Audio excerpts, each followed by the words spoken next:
Hello everyone and welcome to today's STPL. I'm a little bit late today, but I ate dinner incredibly late and then I watched Dr. Stone as well because Dr. Stone is one of the best anime right now. It is amazing. So, I guess we can finally get started with our series today. It is going to be the conclusion of week number 7 today, so we're going to see how things look as we get past the halfway point. There is 13 weeks of games overall for our teams. We're just over halfway now, so super important. We're going to have some really cool matchups coming up today as well. So let's actually have a look at who's going to be playing in them. So to start us off here, we are going to have BuLL versus Valhalla. BuLL, obviously a very strong Bolivian clan. Valhalla, very strong South American Korean mix, as they did partner up with Clan Wiko for Season 2. Sorry about this, my voice is going already, which is a good start, but we'll see if we can make it through. It's all good. It's the weekend now, so regardless of what happens, should be a fun cast. Now, these two teams have played each other once before.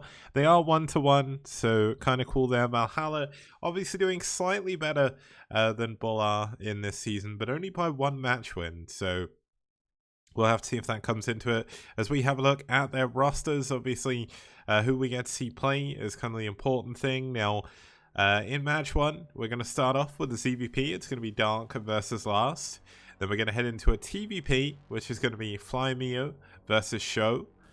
Then we're going to have a TBT between Reina and Forever on Multiverse. That should be fun. And then a PVZ between Cruzago and HCS on Whiteout. And of course, if we do make it to that all-important ace match, then we will see another couple of players. They could have played here or may not. But let's have a look at our first map. We know it's going to be a ZVP, but what do we know about this map? We know it's pretty good.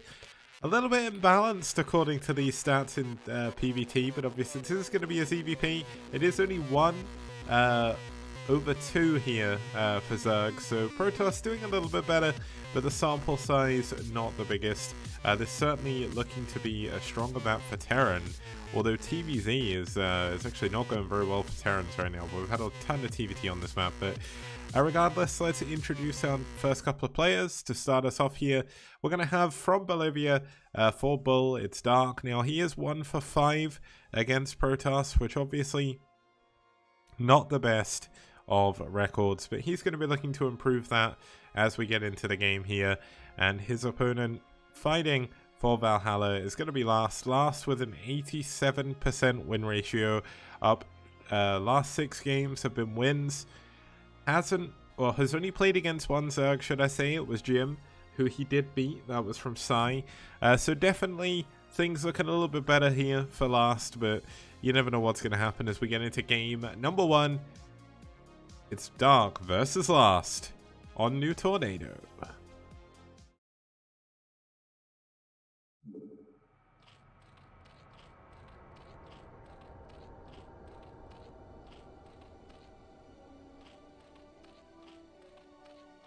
Okay, starting us off here in the top left-hand position, we do have the Yellow Zerg fighting from Bolivia for BuLL team. It's Dark. And his opponent spawning down here in the bottom left-hand position, we do have in the Cyan fighting for Valhalla team from South Korea. It's Last.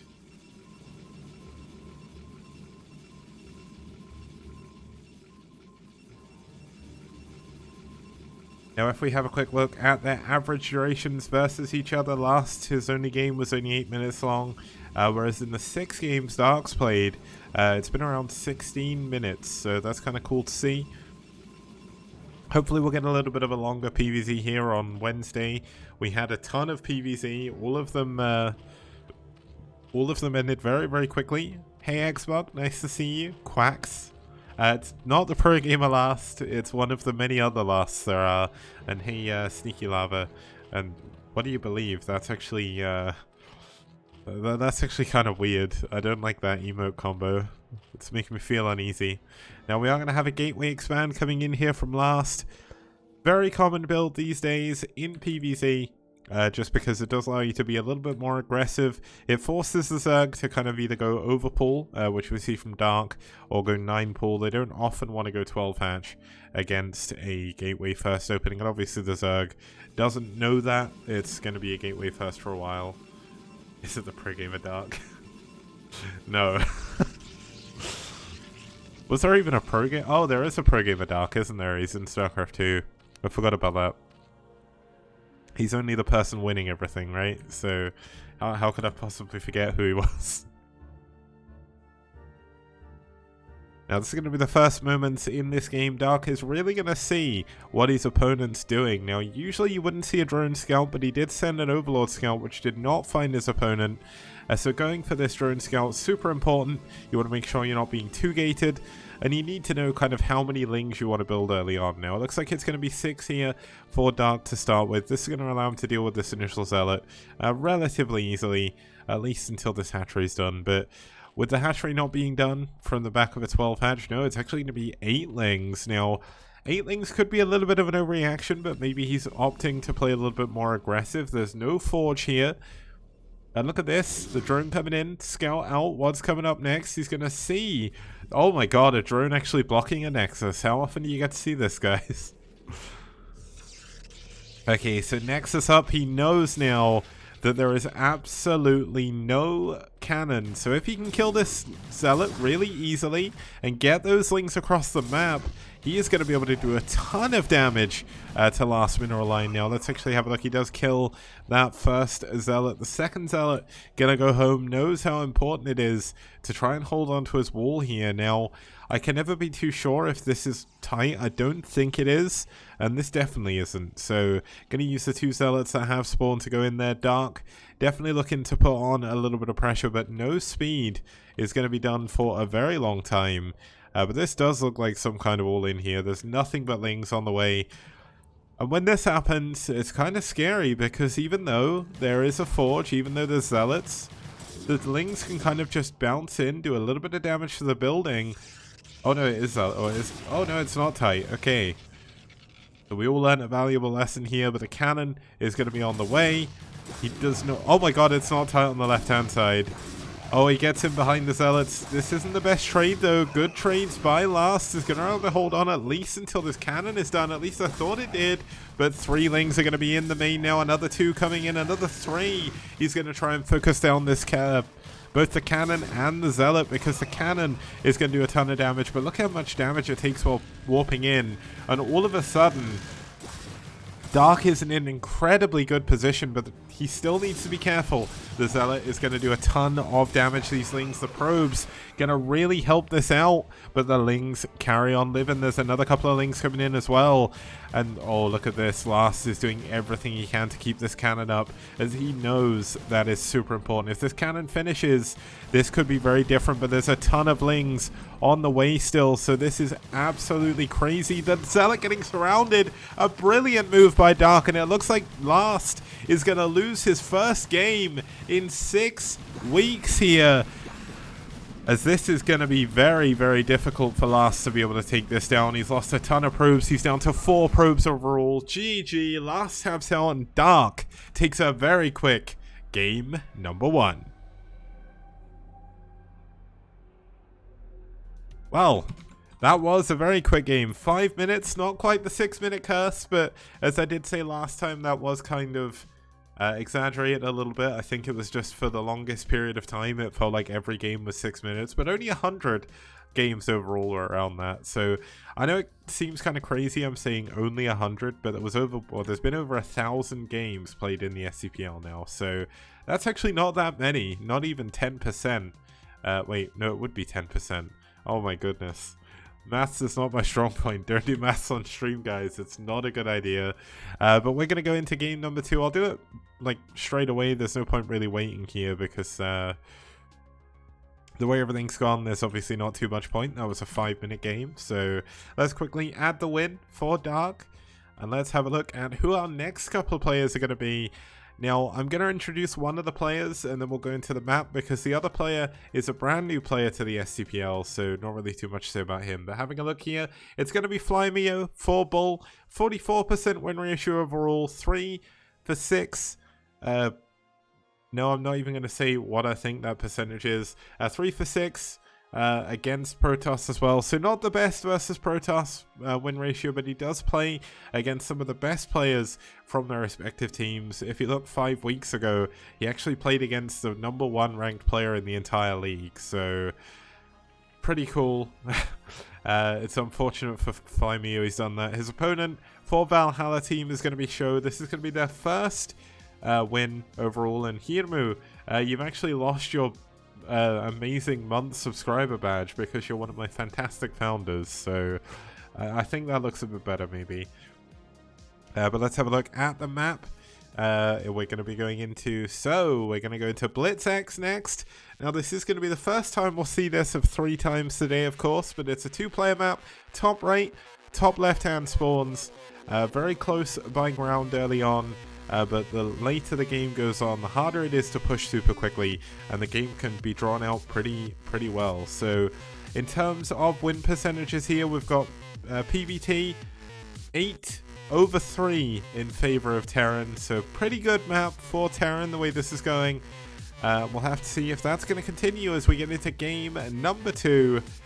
It's going to be Flymeo versus Sho.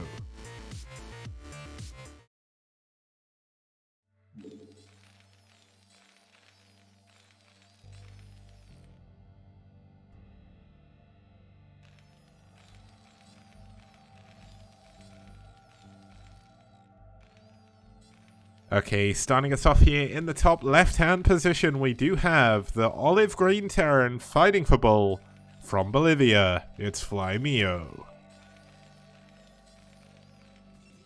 And his opponent looking to do something a little bit cheeky here, spawning over here in the top right-hand corner in the Cyan from South Korea. It's Valhalla team's Sho.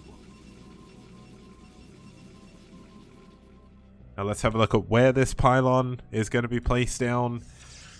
Looks like he's going to build it at the 3rd base location of Sho. It's very close, of Flymeo, sorry. It's incredibly close to his opponent, so it's going to be very difficult if Flymeo doesn't scout this to actually defend it. Now, the one benefit this map has, and it's what Flymeo is taking advantage of, is you can actually make a zealot-type wall with a depot and a barracks. And that could be the difference between this working and this failing. And if he survives this, we could definitely get a little bit of a longer game here.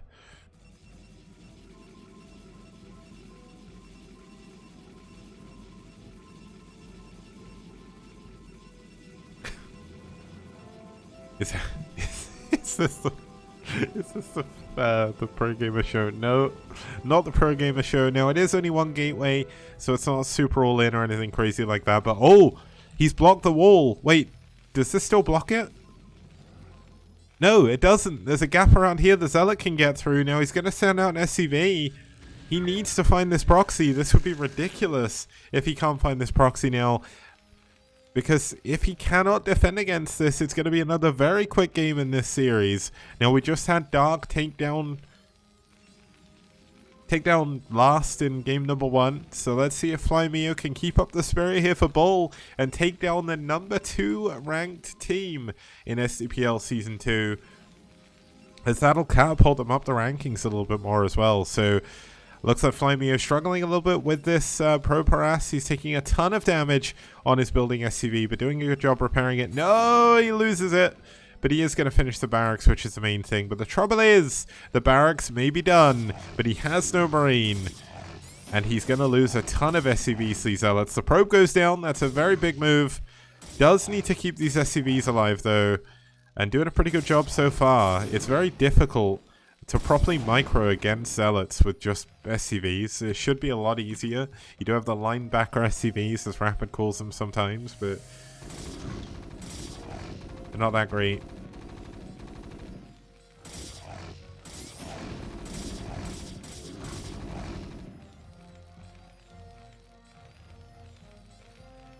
Okay, 2 Zealots in the main, going to be doing a ton of damage to these Marines. There's no proper Zealot-proof wall here, so he's relying entirely on this bunker to be able to defend against these Zealots. And the Zealots are pretty heavily bruised. Does need to be careful though. This is a very important dance for both players. The economy of Show is actually doing pretty well. He's actually ahead in workers now after losing so many SCVs. Has Fly Mio and another Marine going down. This is definitely not looking good for our Terran player here, but does manage to pick off one of the Zealots finally. A third Zealot is actually going to try and make its way in here. There's actually not that many Marines in the bunker, so this could be problematic. Again, Zealots do so much damage early on. 16 damage per swipe is a ridiculous amount of damage for these Marines to be taking. Look at this, another 2 Marines have gone down. A factory is finally finished, and he's not going to build a Vulture. This is very, very important. He knows the Dragoons are going to be up next. Rangers on the way as well. And he is going to have to rely entirely on his bunker to begin with to try and stay alive at the top of his ramp.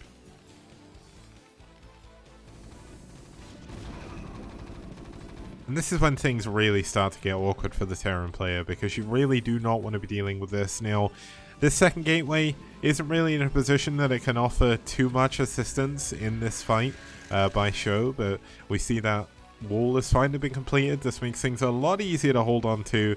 And with Siege Tank on the way and Mines, interestingly enough, it looks like Fly Mia wants to go for a bit of a counter after this, which is going to be ridiculously hard to do given how many Marines he's lost. But Show, he's only on 1 base still. He is going to go up. I thought that was going to be a Robo, but it's actually a pylon in the main. And Fly Mio is going to go for a drop. This is why he's going for Mines. He knows the tank on the high ground should be able to defend against these Dragoons. And the drop could catch Show a little bit off guard. Now, it looks like Show looks like he wants to double expand behind this. Now, I know he's done a good amount of damage, but is that not just a little bit too greedy? Yeah, Show is actually going to pull the other probe back. Looks like he doesn't want to do that, maybe realizing that given the fact his Terran opponent is still only on 1 base, he still has the risk of being up against a dropship. Now, here we go. The first Vulture going to move down, try and lay some mines. He's got to play defensively against both DTs, Reavers, as well as just mass gateway units, because he has absolutely no idea what's going on. Now, Show, learning the hard way that Dragoons cannot fit through this gap, is going to have to send his Dragoon the far way around. Can't just rally across mindlessly with those. And a Robo is on the way.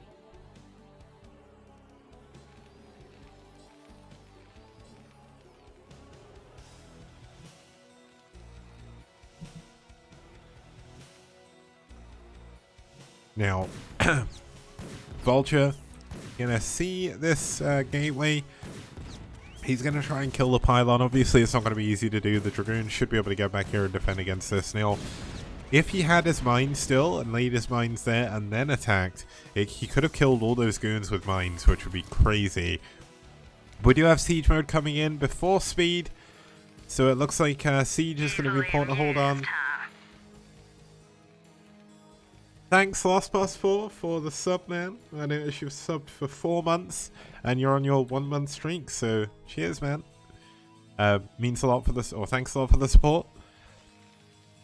Now, what is Fly Mio's plan from here? Obviously, he wants to go for a drop, but he doesn't look like he's looking to expand at any point anytime soon. And obviously, when that happens, you're in a really bad position as Terran. Now, this drop has to do something. Now, Show is already getting ready with Dragoons back at home, knows that this is going to be a possibility. Obviously, most of the units are actually out the front here, so they could go for a counter. But if Fly Mio flies in the wrong order here, he is going to get caught off guard by these Dragoons, could actually lose the dropship if he's not careful. But looks like he has been able to deal with it for now. Going to drop a single Vulture here, fly that into the natural here, maybe lay some mines as well.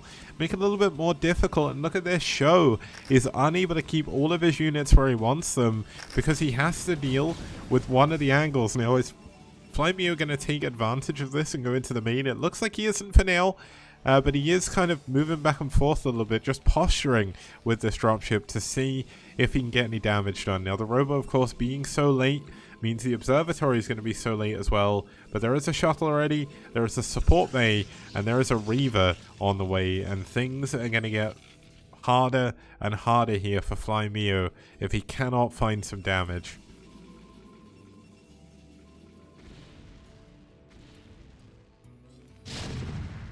Oh, he's killing the gateway from in his main. I was wondering what that noise was. I was like, wait, what are the tanks firing up? But this is a good pick-off. Can take this out without really worrying about too much. Now, he does have, does he have a Wraith on the way? No, no Wraith, so this is going to be quite difficult to deal with. There is, of course, a turret, so it means the Reaver cannot drop on top of those tanks. But he has to really worry about the shuttle, because if the Reaver gets into the main, there's nowhere for these SCVs to run. And look at this, he's going to dive on top of the tanks, only taking full damage on one of them. So that's a little bit of a benefit here, but he does need some form of anti-air. Race started immediately, but there's no second command, or there's no second command center, there's no expansion possibility. And the mines at the front have now been cleaned up.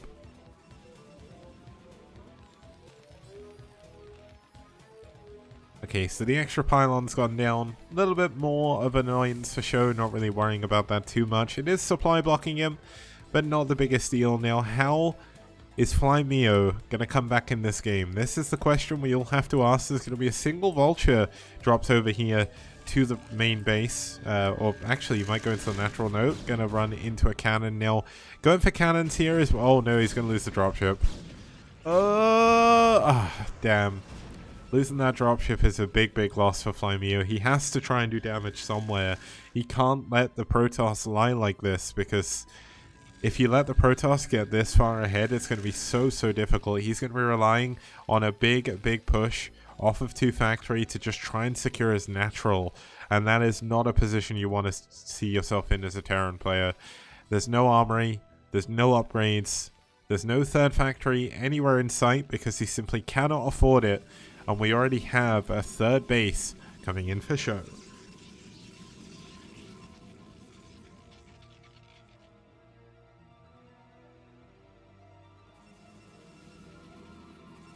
Okay, so show is going to start adding on some additional gateways, going into a Stargate behind this as well. Likely going into carrier behind this, Reaver into carrier, very standard build in PvT, especially when you're this far ahead as well. It's going to be so, so difficult for Flymeo to actually try and deal with this. Looks like he wants to maybe drop onto his high ground and get the Dragoons from above. Now, that isn't actually that bad of a decision.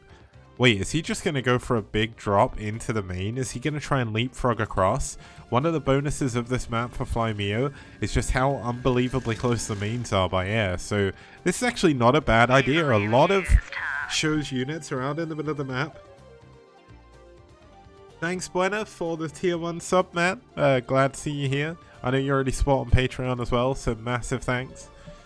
But look at this, Flymeo is going to try and make a Hail Mary attack work. Now, there's actually not that many units back here for show. He sent all of his units out into the middle of the map. There's 2 dropships. He's going to drop on the low ground, use that to leapfrog across into the main. Now, of course, Flymeo somehow has to hold on to his main when this happens. But he can take out all of these Protoss buildings. All of the base. He needs to do this quicker, though. He's running out of time. And look at this, a probe going to move over here, going to build likely a fleet beacon, I guess, over here, if he wants to hide that. But he does have the option of building that at the bottom right as well, if he wants to. So look at this, the tanks are going to go down on the low ground. The cannon does see this, so it is no longer a complete surprise. The Reaver coming over in the shuttle to try and deal with this. No, he's thinking better. He's like, okay, I'm going to get lots more units and try and carpet bomb this. But with this many units going into the main, if Flymeo just hurries, he can actually do a ton of damage here. He just needs to get in and do the damage before it's too late. Now okay, I guess he is just going to try and secure a 3rd base behind this. I mean, oh wait, that's actually a 2nd base, so all is not lost, but genuinely, I feel like he could just push here and do a ton of damage. It isn't going to be carriers. Looks like it's going to be Arbiter Tech, but there's no units back here for show. How does show get back and defend it? He's got triple shuttle heading on in. There are 4 tanks on the low ground, so if he drops on those, it's going to be quite devastating. But the Reaver going to go down here. Massive, massive damage. One of the shuttles does go down as well. The 2nd shuttle goes down, and he's killed most of the units down here.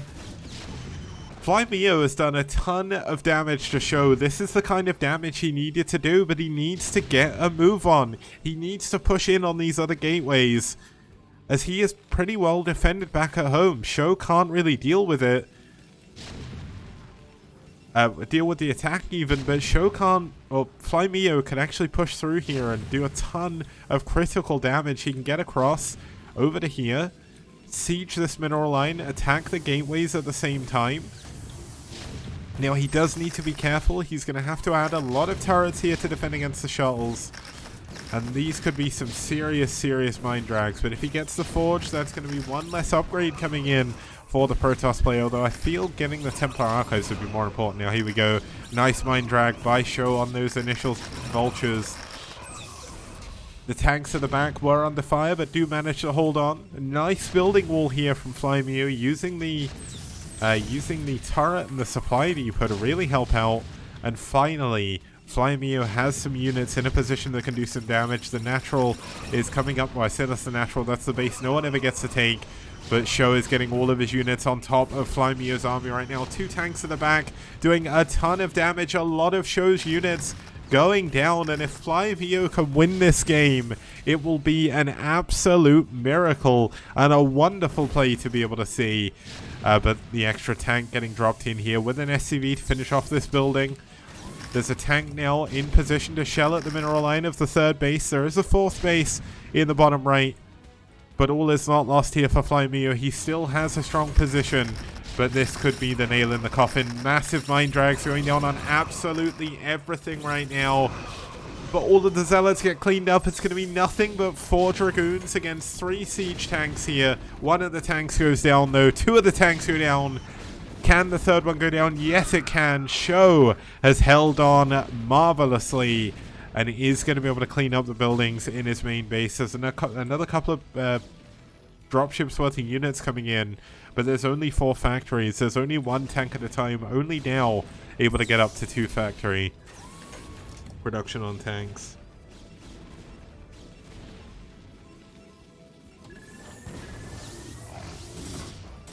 Now there is going to be a drop on this natural expansion. GG, Flymio taps out. Sho takes game number 2.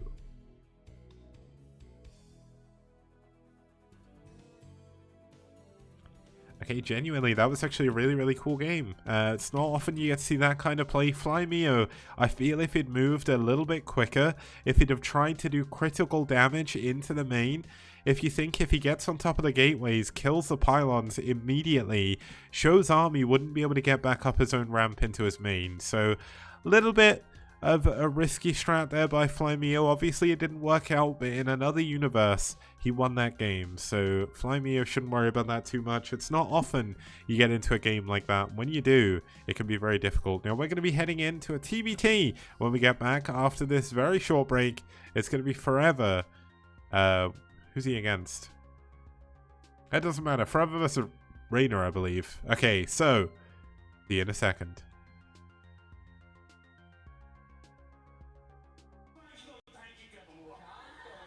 I'm about to overload my aggression inhibitors.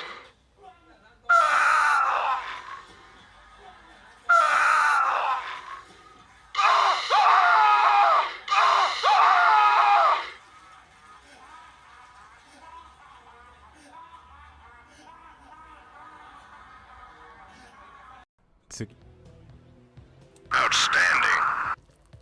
Rock and roll.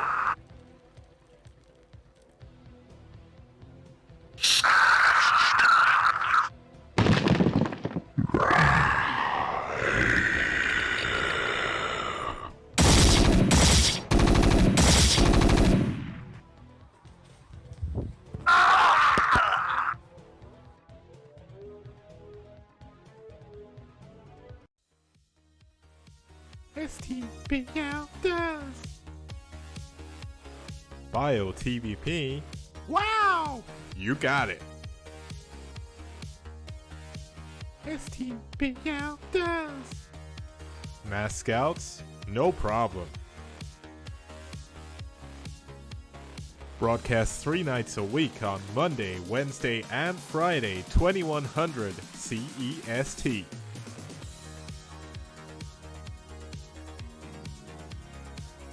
Fantastic casting, fantastic production, fantastic prizes.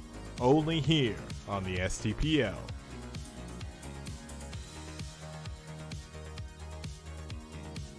Did you know Reavers could be this radical?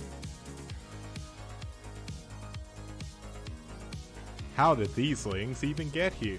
All I know is that's one dead base.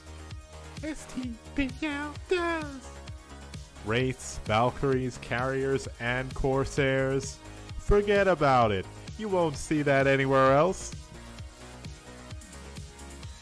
STPL does. STPL does. STPL does. STPL does. STPL does. DT's doing game-ending damage? Name a more iconic duo. We've even got Carriers in PvZ. How amazing! A global team league on the scale you've never seen before. Don't see this in BWCL, STPL does. All that and more, only on this amazing 64-bit STPL. What BWCL don't. Impressed? I know I am. Why not support us on the link below? Patreon. Okay guys, welcome back. We're here for game number 3 of BuLL versus Valhalla team. It should be a lot of fun. It's going to be a TBT now, of course. That is my favorite matchup, so I'm a little bit biased, but it's going to be a cool one. Let's have a look at our players, and we'll have a look at the map as well.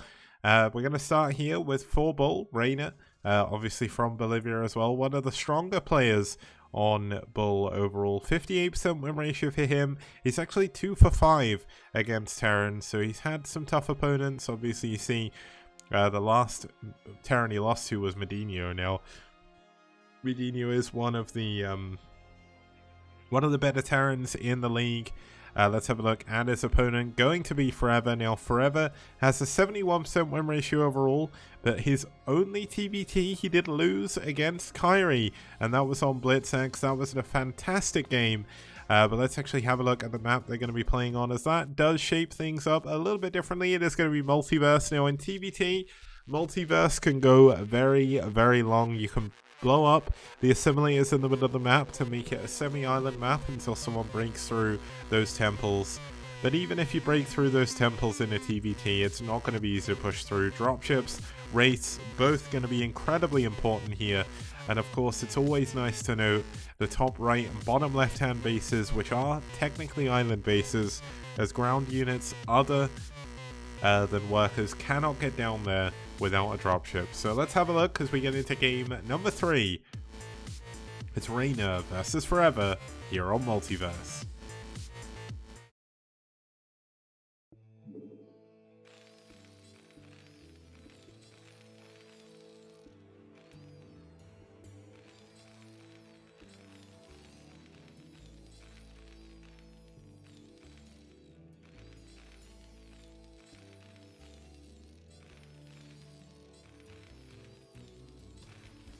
Okay, starting us off here in the top middle position, we do have, I don't even know what color this is, I guess it's silver. The Silver Terran fighting for Valhalla team from South Korea. It's Forever. And his opponent spawning down here in the bottom left-hand position in the purple, fighting for BuLL. It's Reina.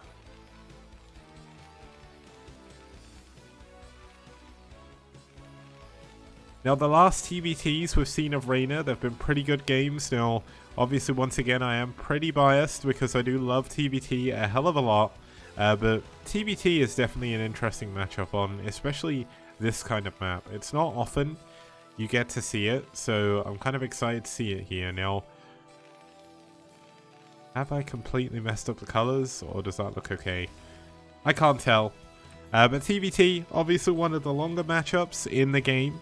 There's obviously been a lot of TBTs throughout all of Professional Brood War, as well as Amateur Brood War as well. I know it's not people's favorite matchup, but in the STPL we usually have some amazingly fun TBTs, and I get pretty excited by them. So hopefully you guys will stick around for this. If not, the next game should be coming up anytime between the next 15 minutes and 5 hours, so you won't miss too much. But yeah, it is going to be a TBT. Hopefully you guys stick around because it is amazing.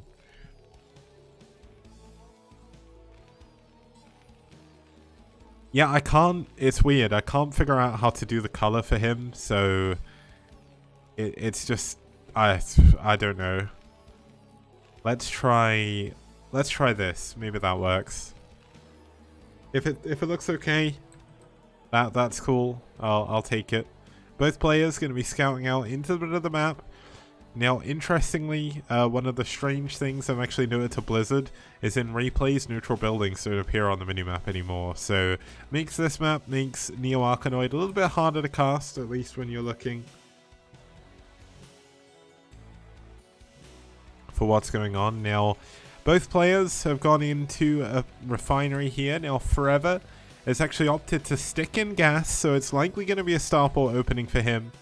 And Reyna has chosen to stick in gas as well. Now, normally I would say it's more than likely going to be starport for both these players, but recently in TVT, two Factory has kind of made a little bit of a resurgence. It's not the best build, but if you can catch your opponent off guard with it, it can be pretty strong. And this map, especially, it's very difficult to kind of deal with vultures in your natural if you go for a quick expansion, due to how wide this main bit is here. Like, you can't necessarily defend this super easily from your main even.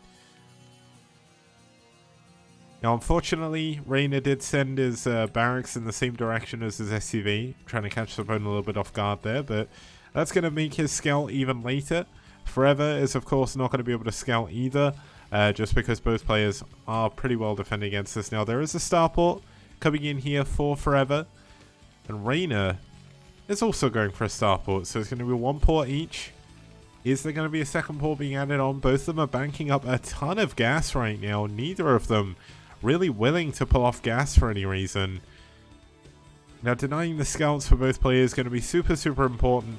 But when you're going mirror builds, it's not too bad. Now, one thing that Reyna's going to see is his opponent has gone for three Marines instead of 2. So he has got a 50 mineral advantage. You can actually see that at the top there. That's going to allow him to get his expansion command center up a little bit quicker. Both of them actually opting to go in for a tank and a Wraith at the same time. Not really that normal to go for tank this quickly. But it looks like they're both playing super aggressive. They both want to go for a really early contain on their opponent. And when that happens, it just makes it so strange because you've got both players trying to play aggressive into each other. But TVT isn't necessarily the matchup where playing aggressive can work very well. So we'll have to see if the quicker siege mode from Forever comes into play here. Now, of course, Reyna has scouted this out, but it is going to be a while before he's going to get his siege mode up. Now, the Wraith is going to come out. Little do they know, they both have Wraiths. Now, Reyna knows, but Forever doesn't. So this could maybe catch Forever a little bit off guard. Now, Forever is likely going to add a bunker behind here. Oh, it looks like we're going to have Reyna push forward. He is going to try and get on top of this siege tank. One tank goes down immediately. The tank from Forever goes down, though. And these Marines should be cleaned up pretty well. Now, we are going to have Wraith on Wraith action. The first hit did go to Reyna, so he is going to chase down his opponent's Wraith. But it is still going to be siege tank versus no siege, at least for the time being. Now, second Wraith coming in here for Forever, going to be super important. Nice micro, though, by both players. Looks like Forever going to get the better end of that deal, and he is going to be able to repair up. But if Reyna can get across the map with another Wraith quick enough, no, it looks like he's not going to be able to. So he's not going to be able to kill both the Wraiths with his opponent. That's a little bit unfortunate, but doesn't want to play overly aggressive. Now, there is an Engineer Bay coming up back at home. This is something you wouldn't normally see, but he does want to get those turrets most likely, as well as get the extra vision because his barracks is a sentry away from his base right now. It's taken about 5 minutes to get over there, so he's not really got enough time to get his barracks back. Now, Reyna playing a little bit too aggressive, pushing out into Forever. Forever going to be setting up an incredibly strong position here, even adding on a missile turret of his own. It's one base versus one base TVT. How often do you really get to see this? Okay, tank on tank action. Wraiths coming in, going to be very, very vital in this move. Now, nice repair coming down on this tank at the back. The turret going to be super important to finish up, but nice target firing by Forever. Going to make it very difficult for Reyna to be able to finish this. And Forever's slowly getting a big supply lead. with his SCVs and additional earlier factory.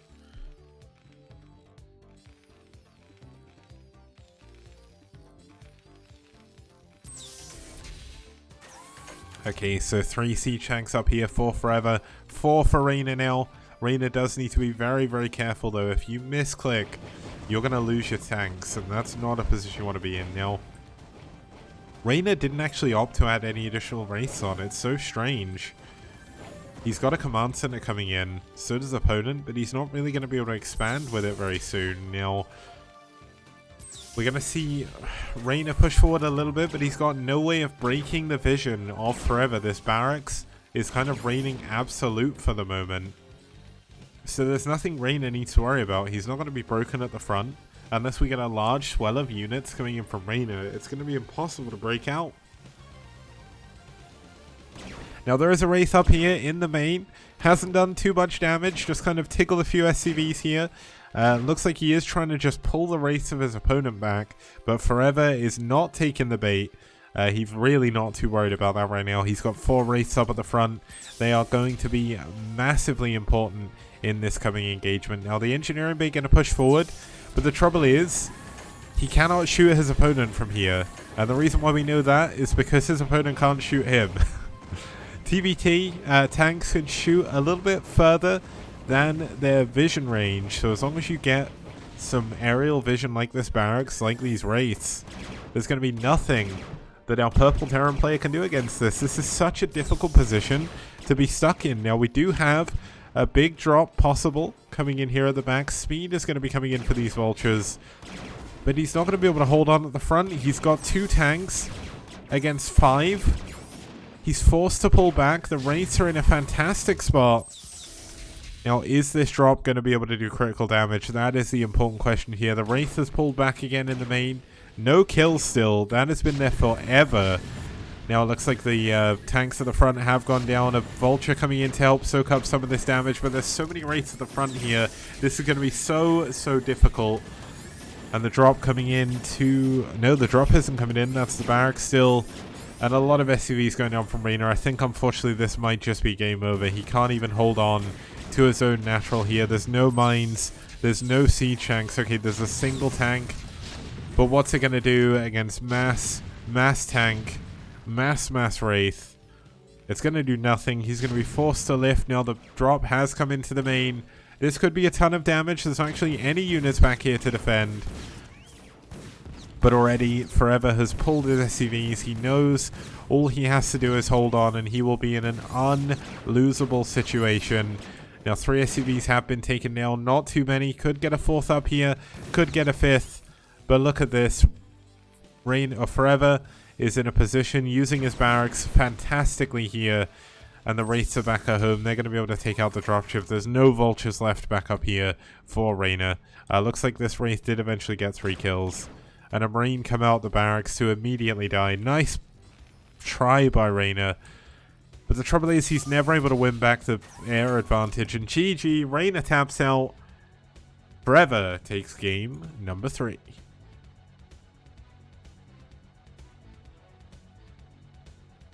Now, I know I said that TVT can go a little bit longer in that game, but that was certainly not your normal TVT. We had both players going very, very aggressively. Forever just getting that edge at the beginning of the game, and excuse the pun, but holding on to it forever. Like him winning that initial Wraith war, and for whatever reason Reyna deciding not to build any more Wraiths, it just ended the game because there was nothing he could do against the barracks that was giving his opponent ultimate vision over what he was doing. And that's the painful thing that can happen in TVT. But it happens, and there's not too much we can do about it. What we can do, though, is we can head into our 4th game, as that was relatively quick. Let's introduce both of our next players. Actually, let's start with the map. So our 4th and final map in... Wait, not final. How is it the 4th and final map? We're 2-1. I for some reason thought it was 3-0, but Dark won game number 1. So, not 3-0 just yet. Don't worry, guys. We've still got another possible game at the end of this. But it is going to be Whiteout for our 4th map here. Whiteout, very, very fun in ZVP. 5-4 in favor of Zerg at the moment. So not too much to say there, but Lots of fun games we've had on here recently. Fairy versus CRVT was an amazing game, with Fairy coming back from really, really far behind. But let's have a look at both of our players. Starting us off here from Chile for BuLL is going to be Cruzago, one of the only non-Bolivian players on BuLL. Cruzago actually used to be a member of DM before leaving for some reason. I'm not sure what the reason behind that was, but it's not too much of a problem for us, as all we care about is that he's going to show us some good games. He's got a 60% win ratio overall, has beaten the Nuke King himself and CRVT, the player I just mentioned before. But really, really fun player to watch. He is 1-1 against Zerg as well, so that's always a good sign. His opponent going to be HCS, also 1-1 against his opponent's race, being Protoss this time. And I mean, the only Protoss he's beaten is Fisheye, so not really too much to say from that. But should be a fun game nonetheless. As we get into game number 4, it is going to be Cruzago versus HCS on Whiteout.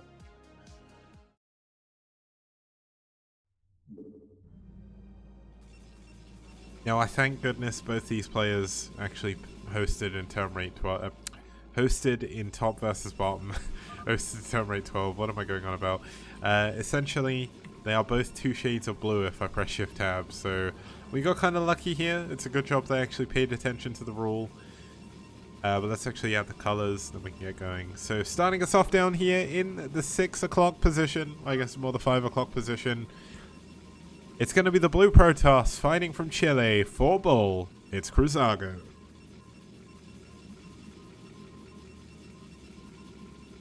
And his opponent spawning up here in the top right-hand position. We do have the Red Zerg fighting for Valhalla team from South Korea. It's HCS.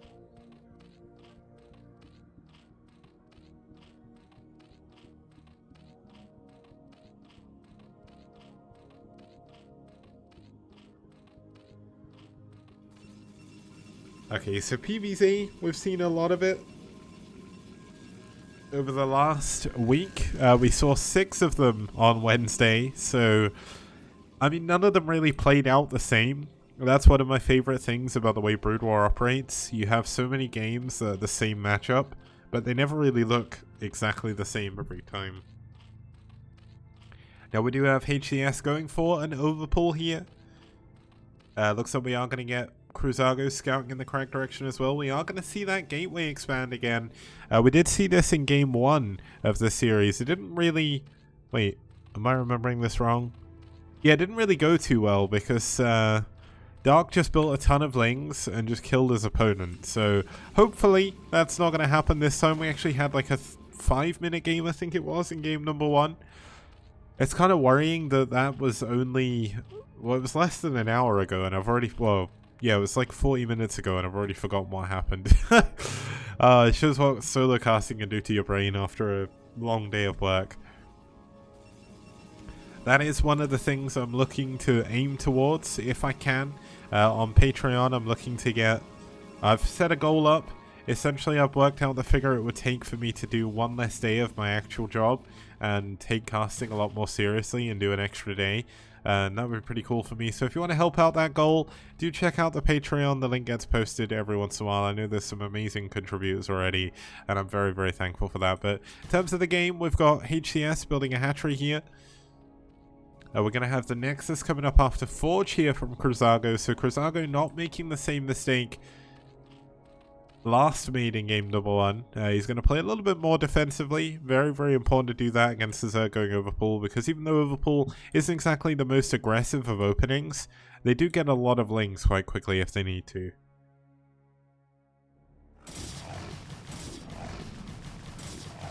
Okay, it looks like the Zealot from Cruzago unfortunately getting caught off guard here, unable to get on the ramp, and HCS doing a ton of damage early on, getting the probe, getting the Zealot, and this second Zealot is certainly not looking like he's in a good position. Of course, before +1 attack, it does take 3 hits to kill a Zergling, so it makes it a little bit harder to do. Now, very, very difficult micro here to do from Cruzago. I don't think he's going to be able to do it. Not a very good trade here, but we've got HCS going into a 3rd base very, very quickly. His opponent, let's see what Cruzago's doing back at home. Looks like he is just going to add on a couple of cannons. Got a couple of probes up here to help block this wall, but he needs to block this location. There we go. He gets a probe in there. That is going to help get this cannon up, but I almost feel like 2 cannons would be better because I've seen too many Protoss, including people of Bonith's level, including Bonith even, dying to a Ling all-in. Well, not a Ling all-in, but well, I guess it would be a Ling all-in, but just pushing on the first cannon. Now the Nexus is on the way. There should be a core coming up in the main shortly after this. The gas is on the way.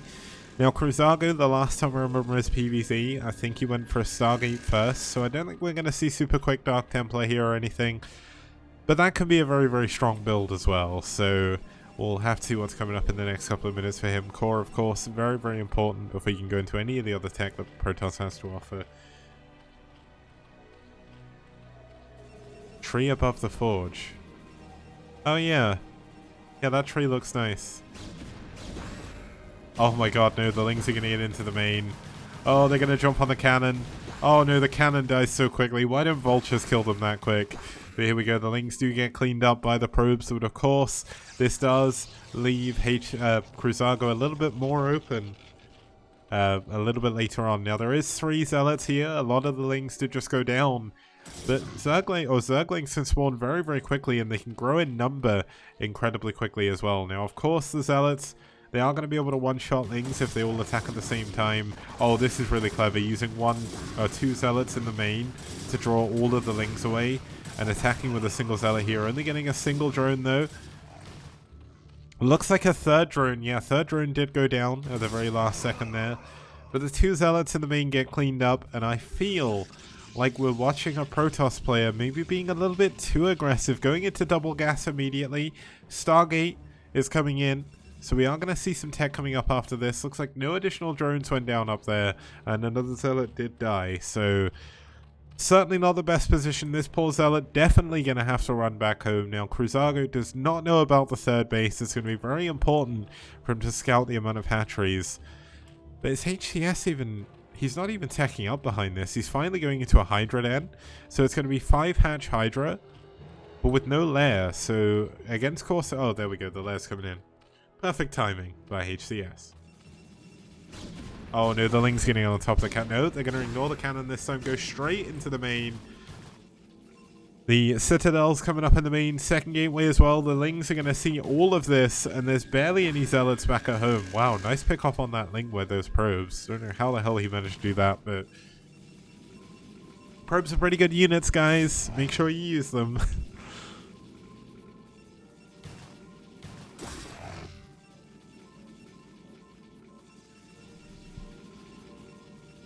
Okay, so not really too much else is going on right now. Looks like we are finally going to have a load of drones being transferred away. I think maybe he's overreacting to a single Zealot, but I guess he just doesn't want to risk it. Now the Zealot is going to... Oh my god, that's clever. Hiding in the bush, or the tree, I guess, coming out, hitting the or the drone even. He does save all of the drones, which is the important thing. And he is up to 37 drones already, so this is a ridiculous economy from our Zerg player here. 6th hatchery coming in here with an Evo chamber. Lair is finally done. Obviously Overlord speed is going to be on the way. There's no Spire just yet, which is kind of strange, but I guess he doesn't necessarily need it. He knows there's no Corsairs right now. Sol Naz. Oh, I meant to put. There's meant to be a. There's meant to be a slash there. Landowner. Okay, going up to 5 gateways now is Cruzago. That's going to give him a lot of pushing power a little bit later. Obviously, you realistically want between 6 to 8 gateways, but he can add those on as time goes on. Now, the problem is he's lost a ton of Zealots. Oh no, he can't afford to lose this Corsair. That would be absolutely devastating. Looks like he is going to pull away at the last second.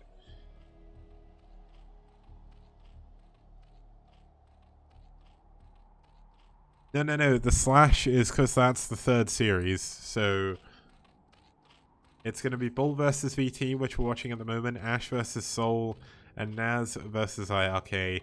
I don't know why I didn't put the forward slashes in there. A little bit of a weird thing. I would normally do that. I can actually update it now because that's how cool I am.